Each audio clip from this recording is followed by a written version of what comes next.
This is Histories and Mysteries. I'm your host, Ashley, and this is Jessica. This week, Ashley will be talking about the Old Charleston Jail. And one of the prisoners that used to be there, her name was Lavinia Fisher. And I will be talking about the evolution of the circus. I'm very excited because you told me that The Greatest Showman is very inaccurate, so I'm excited to hear how it actually went. It's very inaccurate, and I was actually really shocked at how inaccurate it was. It's still a great movie, though. Yes. Yes, it's very fun to rock out to that movie. Oh my neighbor, like 2 houses down, he does this for Christmas. He does this huge Christmas light display. Like, he calls up a local radio station and they do the music to it. And there's just cars that, tour it. It's awesome. And he starts out with The Greatest Showman, and a lot of it's digital. So he's got like this digital Christmas tree, and Hugh Jackman comes out and like starts singing The Greatest Showman, and then that's how the show starts. That's so cool. It's so cool. That would be fun to see. You'll have to video that for me I will. this year I and will. show It's me. really, really cool. And like I said, he's only like 2 houses down, so we just walk down there and watch it a lot. It's awesome. Perfect. You'll have to post that on our Instagram. Ooh, yeah. I'm sure he won't mind. He's really nice. We met him. He's really, really nice. He's got like an adopted teenage son, and he helps him put them all up and stuff. They start putting it up at Thanksgiving because it takes them so long. But yeah. So anyway, okay, so today I did the Old Charleston Jail. I had talked about it on a previous episode. It's like super duper haunted. So the issue I ran into is that I don't have a lot of information. I think a lot of the information, one, when I Googled, the only thing that was coming up was like the haunting and the tours. There wasn't a lot on the history that I could find, and I dug deep, man. I went to like page 4 of Google. Like, I went deep. But I think a lot of it's locked down because of the tours. So, you have to pay to take the tour, and they did have a couple videos that I watched. Bulldog Tours is a really popular one that goes there. I think they're the only ones that actually have access to the jail. So they had like a little video with some information, and so I got what I could. And my resources were the Post and Courier, which is a local Charleston newspaper, the South Carolina Picture Project, good old trusty Wikipedia, Ghost City Tours, Charleston Terrors, Bulldog Tours, Legends of America, The Chronicle, and Face to Face Africa. So that's a lot. That's a lot of sources. Yeah, for the little information that I have. So it just shows you like what there's hardly anything out there. But I'll try and sprinkle in some of the stories I remember. I don't remember a lot. I have a horrible memory, as you know, Jessica. So we'll see what happens. All right, so the Old Charleston Jail operated for about 137 years, so from 1802 to 1939. And it saw misery upon misery. It was not a great jail. It was built on 4 acres of land, and it also included a poorhouse, a hospital, and at one point a workhouse for slaves. It was also a holding yard for enslaved people while they were waiting to be sold. So nothing happy happened on this land. When it was first built, it was 4 stories with a 2-story octagonal tower on top. But over the course of a renovation and an earthquake, which, if any of you know Charleston history, there was a huge earthquake, I think in 1886, that really, really decimated the city. And it was in this earthquake that it just killed that tower and that top floor, and they couldn't repair it. So they had to take it down. And so now it was a 3-story building with no tower. This jail housed pirates, slaves, and at one point, any sailor that came to port of color had to stay at the jail until they took off again. What? So so they weren't allowed to like roam the city. Like, if you were a sailor and you were black, you came in, like you came to port, you had to stay in the jail until your ship went back out, which is crazy, right? That's bizarre, yeah. Yeah. And they also had Civil War prisoners and I already said pirates, but I just think that's so cool. There were I was pirates. gonna say, did you say pirates? I didn't say pirates. That's There so was weird.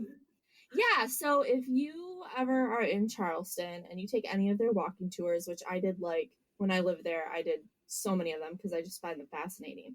They talk a lot about how at the time Charleston was really overrun with pirates. Um and there was a lot of fighting going on between like the local government that were trying to fight back the pirates and the pirates coming to shore. And even I think even Blackbeard was there for a little bit. Like it was a big area for pirates. It's Okay, so crazy. this is gonna be like Canadian ignorance for me, but where is Charleston? So Charleston's in South Carolina, so it's the East Coast, Okay, and I was it gonna say North Carolina, so I was sort of close. yeah, South Carolina. Okay. And it is like one state above Florida. So there's Florida, Georgia, and then South Carolina. Oh, cool. Yeah. It's beautiful. It's absolutely gorgeous. The architecture there is unlike anything you've ever seen. It's like that old Southern beauty architecture. And because of the historical society is very, very prevalent in Charleston, a lot of the original architecture is there. So, like, if you own a house in a historical district, like, you're not allowed to change anything on the outside. So, like, if you want to change the color or anything like that, you have to get it approved through the Charleston Historical Society. Yeah, that's kind of here too. Like if your house reaches like 100 years or something, then it has to. You can't really touch the outside of it at all. Gotcha. Yeah, Yeah. so it's gorgeous. And the food. Oh my gosh, the food. There I loved Charleston. I loved it so much. The only reason why we moved is because my husband's job. But I remember the last day I went down to like where I would have lunch, which was right on the ocean, like on a channel that came into the city, and I saw like the city backdrop.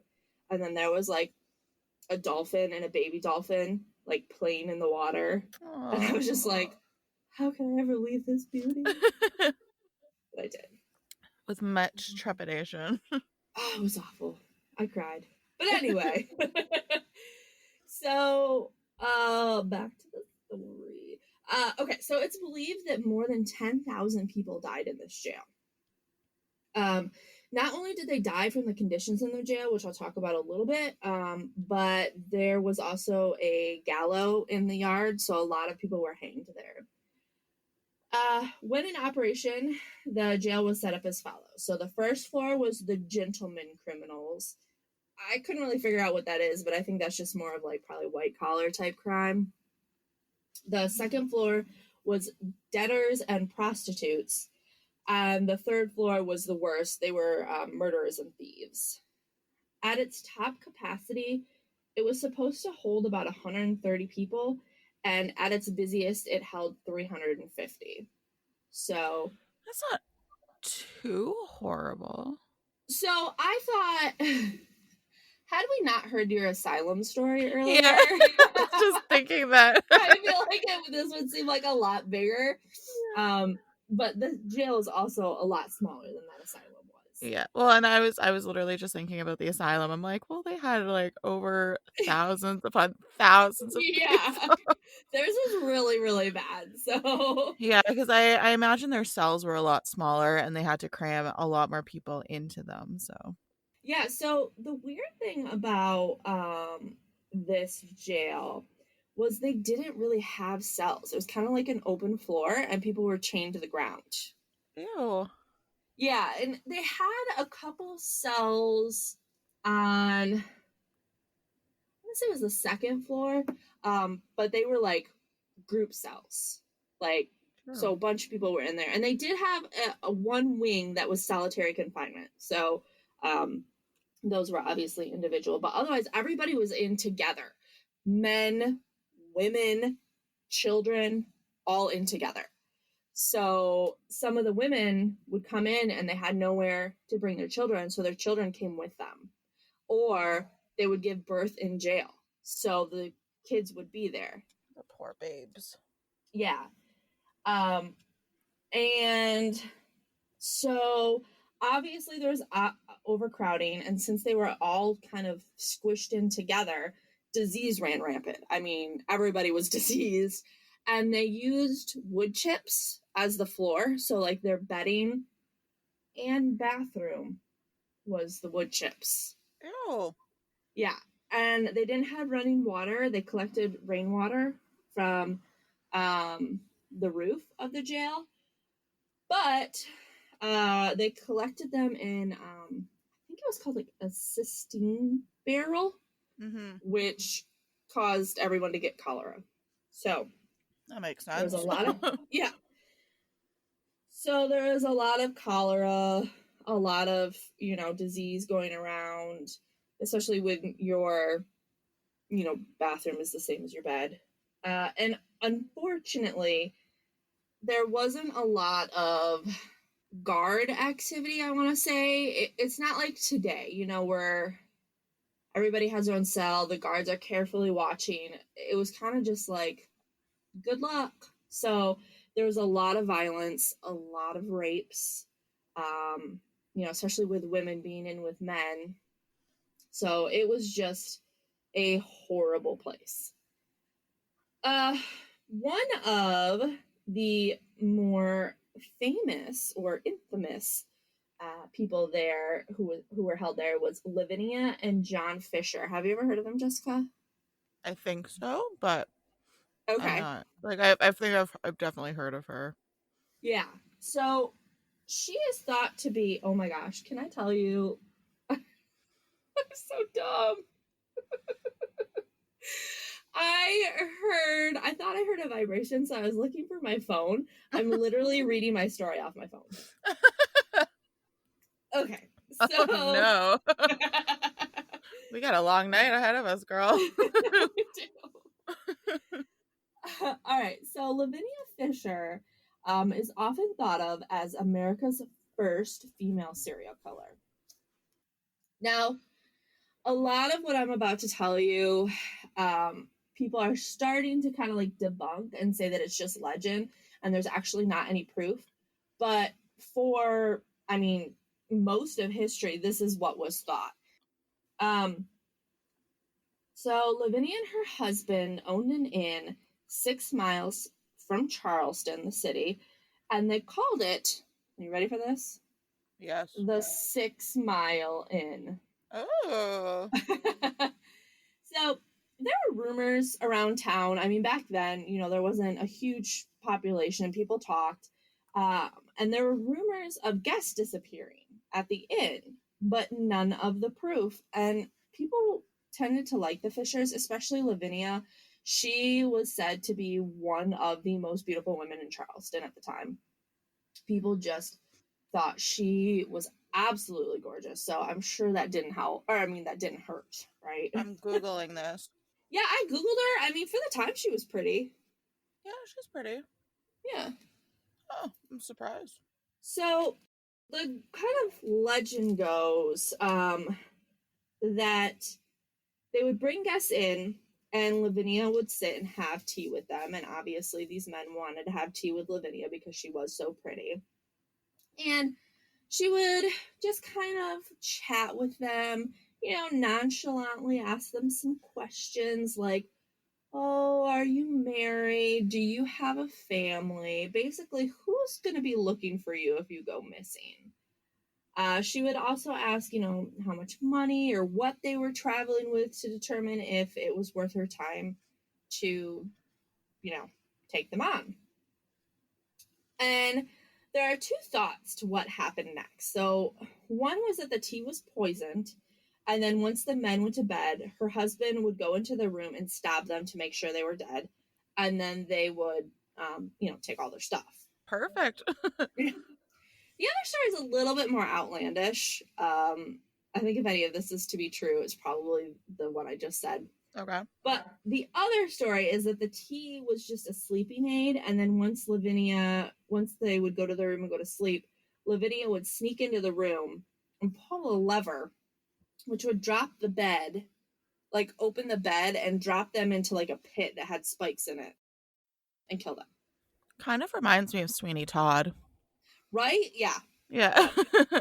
So, I mean, not to say that doesn't happen. You know, there is H.H. Holmes that had his whole castle of torture devices. Yeah. But I feel like an inn owned by a husband and wife, you know, probably it was probably more the stabbing than the actual, you know, lever into the pit. Although, honestly, I feel like the lever might be a little bit better because then it's less evidence and less blood soaking the sheets in the bed, right? That's true. That's true. Yeah, I didn't think about that, but so either way, the men would die. One night, a man came to the inn and he was given the tea per usual, but he didn't like tea and he didn't want to be rude. So when she was not looking, he poured the tea out. And she kept talking to him and asking him questions, and he said it started to feel like an interrogation. And so he kind of grew suspicious. And he went to his room, and instead of laying on the bed, he decided to sit in the chair and kind of watch and see what happened. So Lavinia or her husband entered the room and either stabbed the bed or like pulled the lever. He saw what happened. He jumped out of the window and ran to the police in Charleston. So they finally had their evidence that like something was going on. And the police went out and they arrested John and Lavinia, and they were held in the Old Charleston Jail while they awaited trial. I think it said they were there for about a year. And they did try to escape once by tying linen together and jumping out the window, but John went down first and then the rope broke and he refused to leave Lavinia. So he just got recaptured. What a fool. I know. So they had their trial and they were actually only convicted of highway robbery, not murder. But at the time, highway robbery was a capital offense. So they were sentenced to death. And when they were brought to be hanged, John asked for forgiveness. And it said that Lavinia was cursing up a storm and really mad. And the legend says that her last words were, "If you have a message you want to send to hell, give it to me. I will carry it," before leaping off the stage to her own death. Oh my goodness. What a drama queen. I know. So her ghost is said to haunt the old jail. Obviously she had a very dramatic end. So they say that they see apparitions of a lady in a white dress, which is what she wore the day she was hanged. She had a white dress. And it is also said that men can be seen walking around in tattered clothes. They believe he was a slave. A guard continues his nightly rounds, even in death at the jail. And when people tour it, they feel cold spots, tugs on their legs or arms, and some even feel a shortness of breath. Sometimes they say a smell comes in that's so bad that people get sick. And Ghost Hunters actually did a show there, and one of the cameramen was scratched on his hand on camera. Ew. Yeah, I never saw anything. I never felt anything, but it was still cool. I learned a lot in the tour, and it was a cool tour. And I already told the best story I remember about the tour guide. So, on these grounds, though, there was also once a building called the Sugar House, and it was actually a sugar factory. But it was also kind of a torture chamber for runaway slaves or slaves that the owners felt they did something wrong. So this is kind of where they went for punishment. And apparently back in the day, to say a slave was sugared meant that they were like beat or, hurt in a way. So it was a workhouse. It ended up becoming a workhouse where slave owners could send their slaves who they felt were disobedient. One man named James Matthews was a runaway slave, and he was sent to the sugar house before he escaped, where he ran to, I believe it was Massachusetts, and lived out his life there. But Good. he said of the sugar house, "I have heard a great deal said about hell and wicked places, but I don't think there is any worse hell than that of the sugar house. It's a bad place. It's as bad a place as it can be. In getting to it, you have to go through a gate in a very high brick wall. On the top of the wall, both sides of the gate, there are sharp-pointed iron bars sticking up, and all along the rest of the wall are broken glass bottles.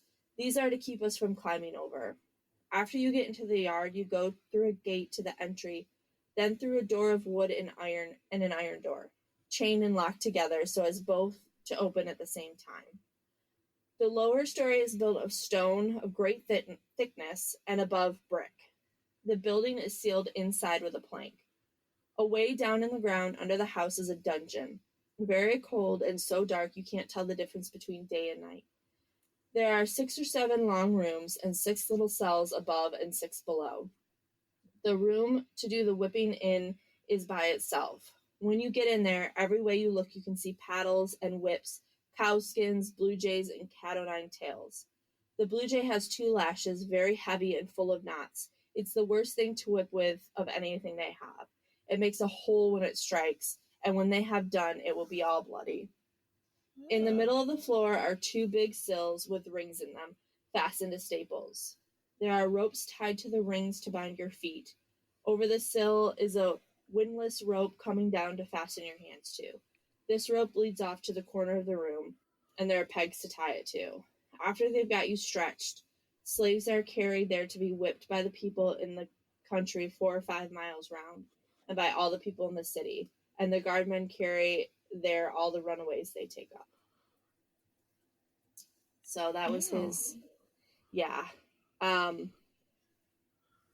the beatings that he was talking about, they were left to either die or they had to rent rooms. I do rent in quotation marks, until they were sold off to poor white people because they were no longer desirable because they were either physically injured or as far as not being able to work anymore, or they didn't look good anymore because of the physical injuries. Yeah. There was also a mill that they would be forced to run on to grind corn, and many people were injured during this torture, and some would lose limbs on it, and it would end up in the ground corn that they fed to the jail prisoners. Yeah. Oh, that makes me sick. Yeah. Thankfully, eventually this was torn down. It's no longer standing. But I think, with the jail and then that torture and the gallows, it is one of Charleston's most haunted places. And when you're walking up, it's so weird, Jessica, when you're walking up to the jail, it's in the middle of like a neighborhood. And so there's like houses all around. And then you just walk up to this huge, like, foreboding building, and you can just like feel a difference. That's so weird. Yeah, you can just feel it. Oh yeah, it's like I'm looking at it now. It's this huge stone structure. Yeah. And so that's just in the middle of like a random neighborhood with houses. That's so bizarre. Mm-hmm. It's actually not as big as I thought it would be. No, it's not big at all. Yeah. That's so cool though. Yeah. So if you're ever in Charleston and you have a chance, like I said, it was recently taken over by a college, or they didn't take it over, but they like rented it for a little bit, of building an architectural college, and they kind of did some of the renovations trying to put it back together. There's a lot of like, tape and band-aids that they use to try and keep this building together. But they have recently sold it off to a man who is working on fixing the building, and then he's also going to turn it into one of the floors into offices. So that'll be interesting. Huh. Yeah, but really that cool. is all I could find on the Old Charleston Jail. So I apologize it's so short, but like I said, if you're ever in Charleston, I highly recommend taking a tour, and you'll learn all kinds of cool things about it. Well, cool and sad. That was a cool story. Thanks. Did you get my picture? No. Yeah. And like it's not the first time this has ever happened. It's like sometimes it's just like random, like they randomly show up sometimes. It's like scratches? Yep. So Jessica just sent me a picture. She's got 3 scratches that just randomly showed up on her ankle. Like 3 perpendicular. Nope. Yeah. Yes. Parallel. 3 parallel scratches. Yeah, I just like felt my legs starting to burn and I looked down and I'm like, don't tell me they're coming again. Is your place haunted? No, and it's not like the first time this has ever happened. It's the most bizarre thing ever. Are you sure it's not haunted? Yeah, because there's actually like a really big one, and then there's 4 of them in a row, actually. Another one has shown up. Ooh. Yeah, it's gross. It hurts. Yeah, it's not gross. It's creepy. It happens to my legs sometimes. I don't know. I don't know if that's happened to anybody else. If it has, please let me know. Okay. So I'm going to be talking about the circus this week. Yay! So I have some sources. I have circopedia.org. In Ooh. I learned some really cool stuff that I had no idea what it was about. So, and hopefully my notes make sense because I did them at like 1 a.m. So the Circopedia article is written by Dominique Jando or Yando. I don't know. I have an Inside Hook article. All that's it. All that's interesting, of course. I use them like every episode. Wisconsin history, and I don't know what this one is, but it's tscpl.org. So, Oh, no got idea what that is. So, when you think of the circus, what do you think of? Who do you think of as first creating this iconic performance? Barnum and Bailey. So, you would be very wrong. Oh no. Yeah. I know. I was researching. I'm like, what? So, the modern circus was actually created by a man named Philip Astley in the 1700s. Well, he got gypped because nobody knows him.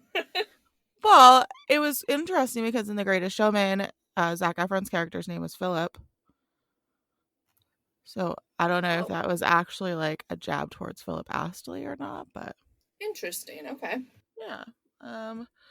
He was a former cavalry sergeant major and he turned into a performer. He had served in the 7 Years' War from 1756 to 1763, where he demonstrated remarkable talent as a horse breaker and trainer. Once he was discharged, he decided he was going to follow the same path as other trick riders, whom had had considerable success all over Europe with their performances. In 1768, Astley decided to open a riding school near Westminster Bridge. He taught classes in the morning and he performed in the afternoon. His amphitheater had a circular ring, which was not the first of its kind. And a circular ring basically allowed anyone sitting in the stands to see all parts of the performance. Yeah, okay. Yeah, which was really hard to do if the riders were riding in a straight line. So the circular ring also made it easier for riders to balance on the backs of their horses because they were going in a specific motion as opposed to straight, jutting over, straight. That makes sense. Yeah. Yeah, so it was a lot easier for them to have the circular ring. 2 years later, in 1770, Astley's reputation as a rider outshone his reputation as a teacher. So he decided he wanted to bring some uniqueness to his performances, and that's when he decided to hire acrobats, rope dancers, jugglers, and even a clown. Oh. I hate clowns. Do you? I hate clowns, Well, which, clowns don't bug me. well, I apparently used to love them because for my 4th or 5th birthday party, I had a clown themed, like I had a clown at my party. Well, what happened? Did that clown give you nightmares? Supernatural, honestly. They had that like killer clown episode. Oh, did you ever watch the American Horror Story with the clown? No, I haven't watched American Horror Story. Oh, that clown was terrifying, and I'm not even afraid of clowns. Yeah, no, like the clown from Supernatural was creepy because it would like follow the little children home, like befriend the child, and then kill their parents. Yeah, I do remember that now. Yeah. Pennywise was And then creepy too. he was super creepy. Like, gross. I don't like But it. also, like, I knew who was playing him, and he's super hot, so It's creepy, but like I didn't hate it. But the fact that he could do that thing with his lip And his before he eye. got the role. Yeah. Yeah. So Yeah. that just made it extra creepy and turned me off of Bill Skarsgård. So, Oh, I still love him. I saw a oh, picture of him. He had his full Pennywise head done, like the head and the hair and the makeup, but he had his shirt off, so he had his like abs, and I was like, I feel weird ways about this. I like his brother. His brother From is True yummy. Blood. Well, I liked him in Tarzan. Oh, yeah, he was really hot too. I was never allowed to watch True Blood. Oh, you should watch it now. It's really good. Yeah. It's so good. I don't know who the other one is. There's a third. Okay, this poor guy. There's a third Skarsgård. He's in a new show on Netflix called Cursed, which is really good. And he's like not as buff. He's a little bit shorter. He's bald. What? Yeah, like can you imagine if your two brothers were Bill and Alexander, and then there's like Ew. you? Okay, I feel really bad for him. I'm looking him up. I can't remember his name. Gustav. Is it? Okay. It's Gustav Skarsgård. Or is that their dad? No, that's him. Their dad is Stellan. Oh. Oh, apparently he was in Vikings and Westworld. Yeah. Yep, he was in Vikings too. I first saw Bill in Ew. Yeah, ew. I know how sad would you be if you were that brother? Yeah, like he's bald. I have nothing against bald men. I'm sorry. I don't either, but like it's just shocking. Your two brothers are like gorgeous, like sex symbols, and then you're like a little bit shorter, a little bit skinnier, kind of bald. You know, like he got his father's looks. Oh, okay. Like if I saw him on the street, I'm sure I would think he was a very nice looking man. But next to his two brothers, like yeah. Yeah. Anyway, that was a big tangent. Continuing. All right, so I copied and pasted this because the entirety of it was too good not to include, and I didn't want to try and like sum it up. Got it. So Astley opened Paris's first circus. Oh god, I'm not saying this in French. The English amphitheater. No, I want to hear it in French. Oh god. I'm just kidding. Amphithéâtre Anglois. That sounded great to my non-French speaking ears. So it sounded horrible to my French speaking ears. So he opened that in 1782. That same year, his first competitor arose, equestrian Charles Hughes, a former member of Astley's company. In association with Charles Dibdin, a prolific songwriter and author of pantomimes, Hughes opened a rival amphitheater and riding school in London, the Royal Circus and Equestrian Philharmonic. Philharmonic? Yeah, Philharmonic. Like, none of this looks right. The first element of his rather grandiose title was to be adopted as a generic name for the new form of entertainment, the circus. In 1793, so 11 years later, Hughes went to perform to the court of Catherine the Great in St. Petersburg, Russia. Ooh. That same year, one of his pupils, British equestrian John Bill Ricketts, opened the first circus in the United States in Philadelphia. In 1797, Ricketts also established the first Canadian circus in Montreal. Ooh, your people. Yeah. His, oh gosh, I scrolled too far. His only competition in America, the British equestrian Philip Leilson, who came to the U.S. in 1795, brought the circus to Mexico in 1802. End quote. Where most circuses were held in buildings, temporary wooden structures. Oh, there's commas. Sorry, let me restart that. Okay. Where most circuses were held in buildings, temporary wooden structures, every major European city Oh, no.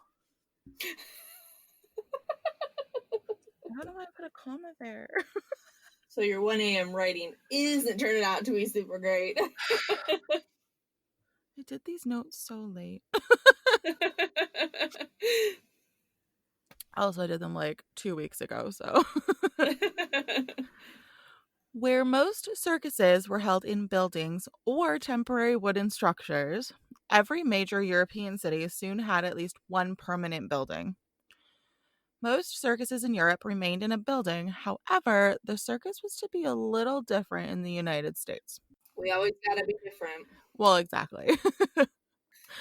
But the States was also very new. So, in the early 19th century, the U.S. was a new and developing country, and therefore. So I'm munching on strawberries while she's doing her story, and I just bit into a bad one, and it was really gross, and I made a horrible face. And I just That was really stopped. bad. I didn't know what was going on. Oh, it was a bad one. Oh, it's the worst. All right. So sorry about that. So because the U.S. was so new and it was still developing, there weren't many cities that were large enough to accommodate or sustain a long-term circus performance. So they didn't have permanent buildings like Europe did, which was an older country. Yeah, that makes sense. Yeah. So it was due to this that showmen needed to have a traveling circus in order to reach enough people to make it worthwhile and to get the best buck for their dollar. Is that the phrase? Best buck for their dollar? I don't think that's right.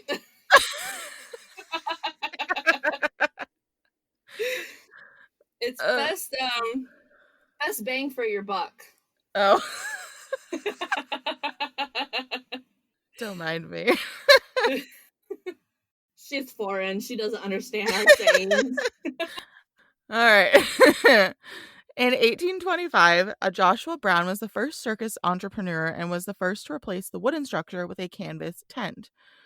Another individual from New York, Hachaliah Bailey, it's Hachaliah, I'm going to say. Wow, that's a name. Yeah, Hachaliah. So Hachaliah Bailey.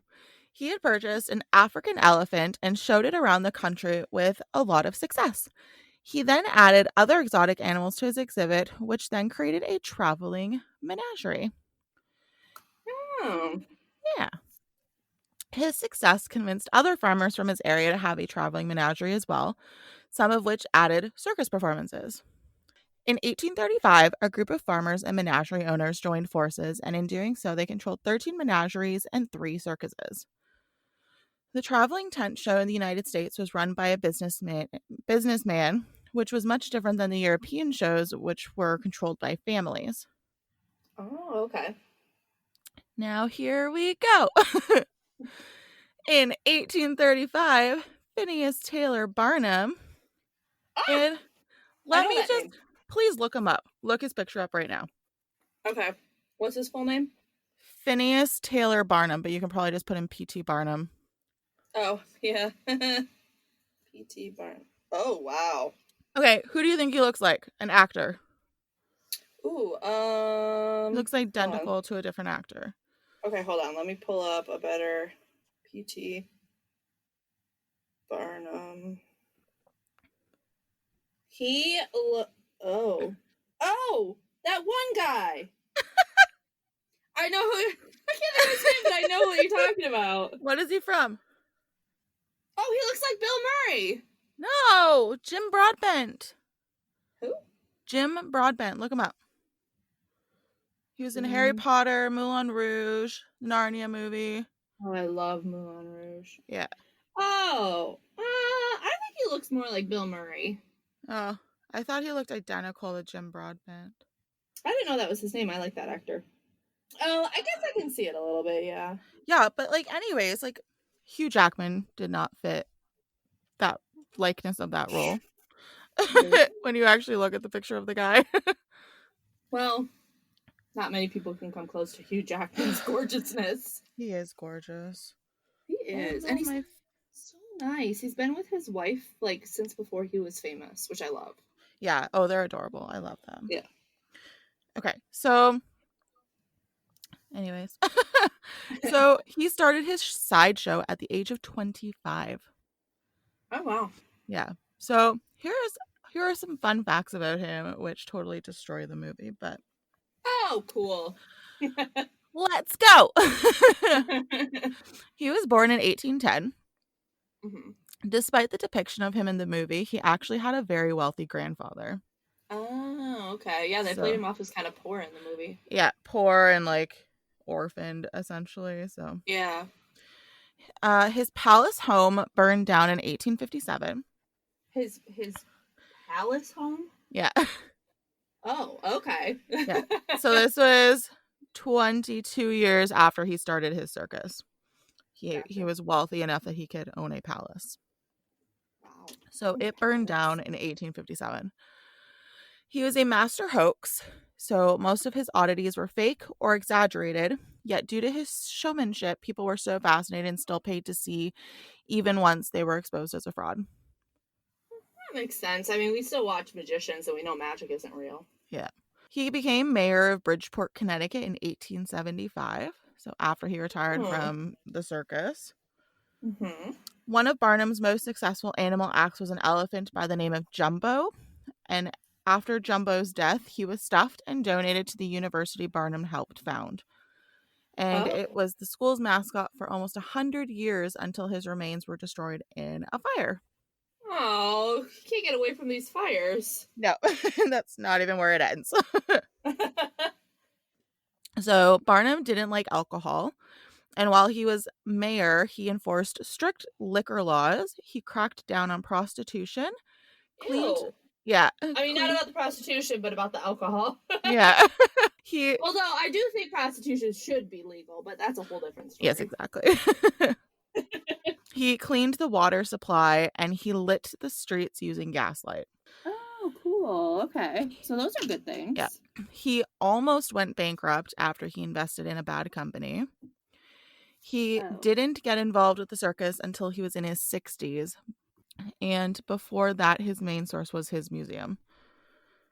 So, okay, so he had a museum before he even had the circus. Yeah, so he started his sideshow at the age of 25, but he didn't get into the circus business, like traveling, until he was in his 60s.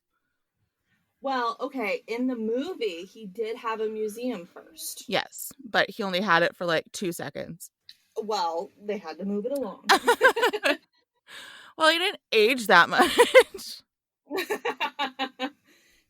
Yeah, you're right. So it is estimated during its lifetime, the museum had around 38 million paying customers, which was greater than the population of the entire country at that time. Oh, wow. Yeah, and in the movie, he had like nobody coming. No one. Yeah. So yeah, 38 million paying customers, which is wild. Yeah. He designed a cemetery in Bridgeport, and if you're ever near there, it's called Mountain Grove Cemetery, and he is buried there. Oh, and again, you said buried weird. Yep, I did it purposely this time. Didn't your husband make fun of you for that? No. Because you can say it both ways. Sure. And it's how it's spelled. Despite being an exaggerator, he actually hated swindlers, which is so weird. Okay. By the age of 12, he had made enough money selling snacks and rum that he could buy his own livestock. Wait. He sold rum, but he was against alcohol? Yeah, that was when he was 12. Oh, PT. Well, that's the thing. He's full of contradictions, right? He's like a master exaggerator and he hates swindlers. He hates alcohol later in his life and he sold it when he was a kid. Oh, PT. I mean, I guess you can grow and like change your opinions and stuff. Like, yeah. There's stuff I liked when I was a kid that I don't like anymore. Exactly. But... So by 21, he owned his own store, a lottery, and his own newspaper. By 21. So This guy was not down on his luck. He was actually very successful from very early on. Well, it makes for a better story if you're down on your luck. Yeah, I suppose so. I find it very fascinating that I learned all this info, so. Yeah, for sure. When the Brooklyn Bridge was erected, people were so worried about its safety that Barnum offered to parade 21 elephants and 12 camels across the bridge to ensure it was stable enough. Oh, those poor babies. They had to be guinea pigs. Yeah. But at least they were okay, so that's good news. Yeah. Yeah. So, this is the weirdest thing ever. He had the newspaper print his obituary weeks before his death so that he could read it and approve it. Well, okay then, buddy. Yeah. So I'm assuming he was like dying from something and Yes. he knew he was dying. Yeah, he was sick, Okay. so. Still. Yeah, exactly. Like, if I'm dying, just write whatever you want about me. I'm not going to know anyway. Well, exactly. That's the thing. But it was just like a power trip, right? Right. So, as part of his estate, he indicated that a portion of each show would go towards the Children's Aid Society. He stated, quote, "I don't know anybody connected with the Children's Aid Society, but I believe in the society. To me, there is no picture so beautiful as smiling, bright-eyed, happy children, no music so sweet as their clear and ringing laughter. That I have had power to provide innocent amusement for the little ones, to create such pictures, to evoke such music is my proudest reflection. I have catered to 4 generations of children. I want children to remember me," unquote. Oh, that's sweet. Yeah, it was very nice to read that. Yeah. So in 1841, like I said, he purchased a rundown museum which featured historical artifacts, foreign curiosities, animals, and humans, which totaled 500,000 displays. Wait, humans? Yeah. Like, so like the freak shows, the side shows, like. Oh, okay. Yeah, that makes sense. I was like, wait, what? You just had humans? It also had America's first aquarium and wax figure. Oh, I love aquariums. Thank you for that, PT. Exactly. So, yet another tragedy occurred. So, the museum burned down in 1865, 24 years after its purchase. Oh. As a result of a furnace fire. No humans were harmed. However, horrifically, almost all of the animals perished. Oh, babies. And if you like animals, don't listen to this, but oh, plug my ears. There were 2 beluga whales that boiled in their tanks. No. Oh, that's just worse. Oh God, those babies. Yeah. Isn't that horrible? I hate that. I hate that so much. I know. I hated reading it. I'm like, okay. I would I don't know how to say this, but I feel more sad when animals die.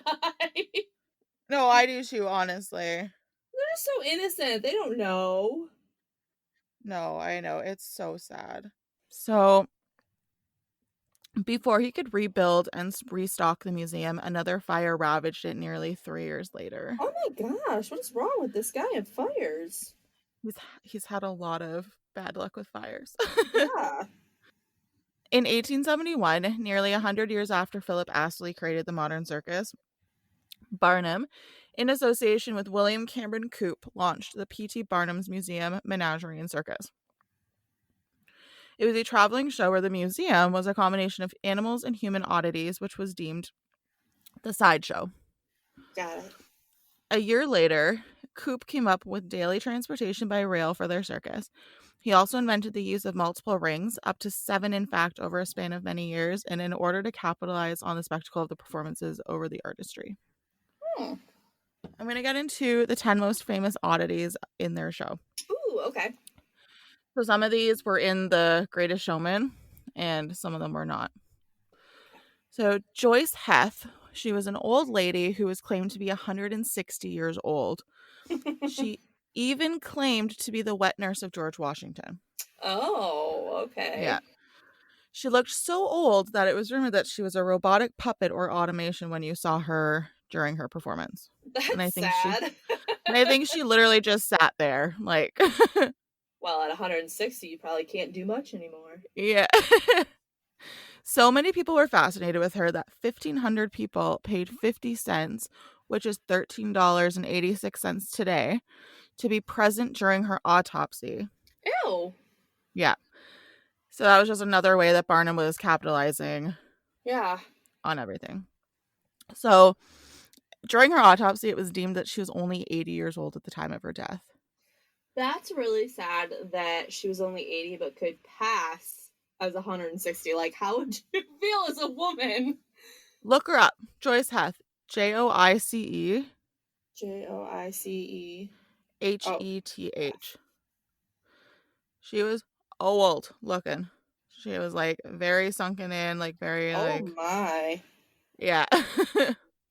Girl needed to use some more facial cream when she was younger. Yeah, she looked old. Well, it looks like too she didn't have any teeth, so like her lips were sunken in too. Yeah.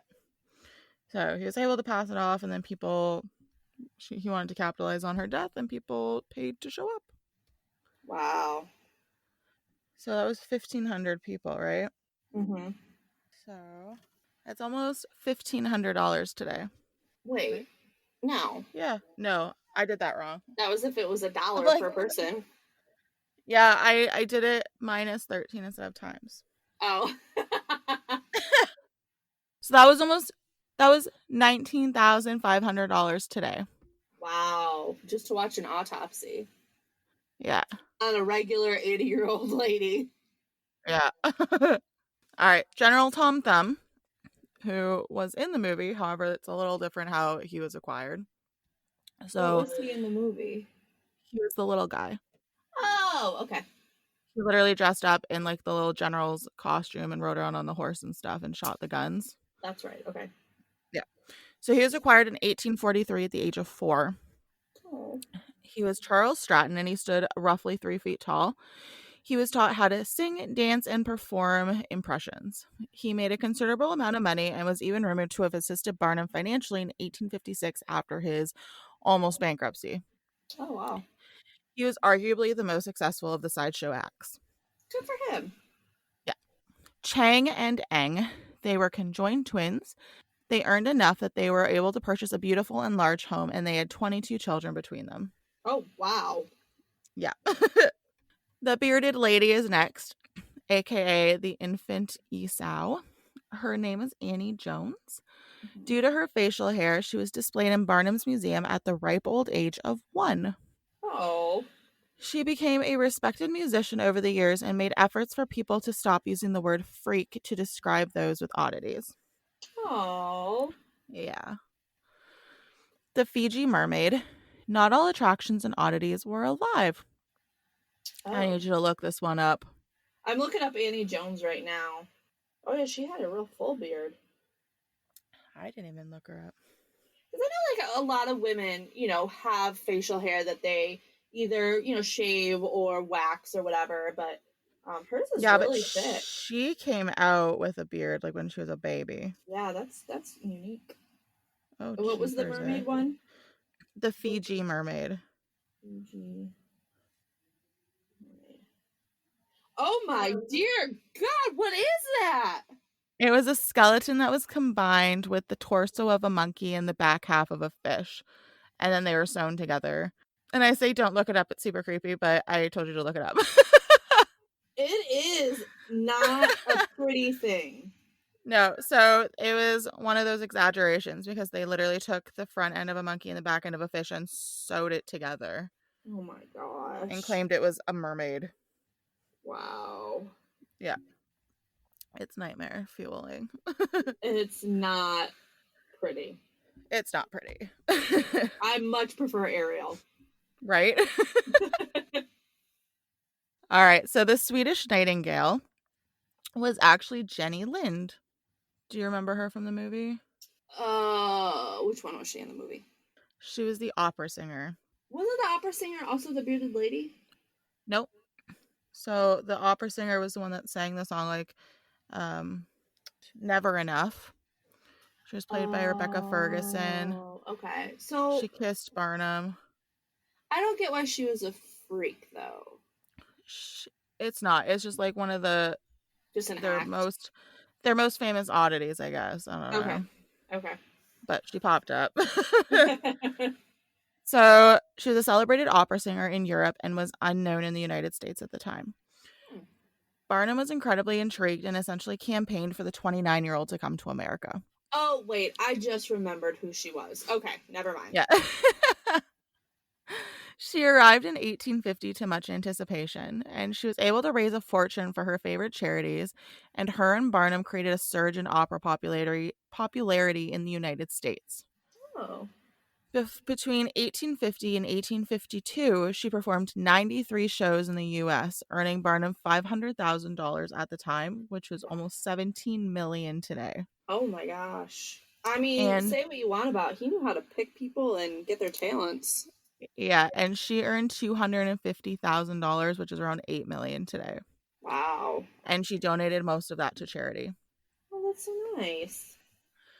So Prince Randian, born without arms and legs, and his most famous act was rolling and lighting a cigarette with just his mouth. He It's really also taught sad. he was very famous and earned a lot of money, so Okay. he also taught himself how to paint and write holding a brush or pen between his teeth. He also taught himself how to shave his face, and he would move his face rather than the razor, which was propped up on a wooden block. Oh, okay. He performed for 40 years from the age of 18 when he was brought to America from South America. Okay. So he was very famous, earned a lot of money. Okay. That's okay then. Yeah. And he did it for 40 years, so obviously he wasn't unhappy. Yeah, okay. I don't like it when people are exploited, you know? Yeah. No, I know for sure. It's a little cray-cray. In 1881, James Anthony Bailey and Barnum entered a partnership together and created the Barnum and Bailey's Greatest Show on Earth. They were so popular that they held the interests of Queen Victoria, and previously Abe Lincoln had been a fan when Barnum was on his own. Oh. They even attracted some followers who also attempted to create their own traveling menagerie. The Ringling Brothers. Oh, okay. Yeah. In 1891, Barnum died, and Bailey continued to tour their circus around Europe, showing off Barnum's spectacular vision. The Europeans were so fascinated and impressed with their traveling techniques that they too adopted the tented circus. So the Europeans, who were typically just like housed in one building, right? So then they started traveling around themselves. Okay. When Bailey returned to America in 1902, he came to realize that his old market was being taken over by some impressive competition, the Ringling Brothers. In 1895, in fact, the Ringling Brothers, so this was in 1895, so this was like 7 years before Bailey returned to America. Okay. The Ringling Brothers and Barnum and Bailey agreed to divide the U.S. rather than go head to head with each other, which is kind of nice. Yeah. That they were in like amicable and they were supportive of their individual businesses, right? Right. Ringling set up in Chicago while Barnum and Bailey stayed in New York. Oh, okay. The Ringling Brothers Circus was founded in 1884 by 5 of the brothers, and they built the most famous and largest circus in the world by the 1930s. So when Bailey died in 1906, the Ringling Brothers acquired Barnum and Bailey Circus and had it as their separate circus. So they had the Ringling Brothers Circus, and then they still continued to tour as Barnum and Bailey as well. So Barnum or Bailey, neither of them had like any family that wanted to take it on? I guess not. Okay. I'm not entirely sure what happened with them, but I know that I think Barnum was divorced a couple of times, so. Okay. And then I think he just had daughters, honestly. And I don't think at that time, like, women were. Girls couldn't do anything. Exactly. Run a business. Are you kidding me? Yeah. In 1887, the final 2 brothers joined the Ringling Circus, and their official title was Ringling Brothers United Monster Shows, Great Double Circus, Royal European Menagerie, Museum, Caravan, and Congress of Trained Animals. That's too much. Pick one of It's those. too much. Each brother had a specialty. Alf did publicity. Gus arranged advertising. Al picked the acts. Charles produced the show. Henry attended each performance. What a lazy butthead. We all have jobs, and I come. I just attend. Oh my goodness, that's so funny. I don't remember writing that. Oh my goodness. Otto managed money and John supervised the transportation. It was John's skillful routing of their circus that allowed them to avoid direct clashes with competitors and to grow their audience in small or neglected towns. By the 1910s, they had more than 1,000 employees, 335 horses, 26 elephants, 16 camels, and other assorted animals that traveled around on 92 rail cars. Wow. And the Barnum and Bailey Circus was roughly the same size. Wow. Yeah. So they had these two separate circuses that were massive. Wow. When World War I occurred, attendance declined and many employees joined the war. So they combined both circuses into one and called it the Ringling Brothers and Barnum and Bailey Combined Shows, the greatest show on earth. That's too much. Pick one. It's really sweet, though, because it used to be called the Barnum and Bailey Combined Shows, the greatest show on earth. So at least they kept their name. I guess, but it's still too much. It is a little much. In 1929, John Ringling purchased the American Circus Corporation, which was a combination of 5 big shows. And finally, in 1967, the Ringling family sold the circus to the Feld family, who kept the name, and I think they finished somewhere in early 2000s with the circus. Oh, so they don't tour anymore? I mean, I know, like... No. Oh. I think they ended in 2017. Okay. Yeah. With weakening attendance, many animal rights protests, and high operating costs, the circus performed its final show on May 21st, 2017. Wow. Well, that was my story. Yay! I loved it. That was really interesting. Was it? Yeah, I especially liked the acts. That was really cool. And to see kind of how the Greatest Showman just messed up the whole thing, like you said. Yeah. Oh, it was wild. It's like none of this is accurate. Yeah, but I think the true story wouldn't have been as good. Oh, probably not. Like, oh, look at this really successful man. Like, becoming more successful. Yeah, exactly. But even just like knowing that some of those acts came on at such young ages, right? Like it just was crazy. Yeah. Yeah, that's crazy. They basically grew up. That was their family. Yeah. But yeah, no, that was it. So loved it. Well, if you want more of us crazy ladies, you can find us on Facebook. We are Histories & Mysteries. You can also find us on Instagram. We are Histories and spelled out A&D Mysteries. Or you can email us at histories and spelled out A&D Mysteries 515@gmail.com. And we'd love to hear from you. Yay! Thanks for listening. Bye. Bye.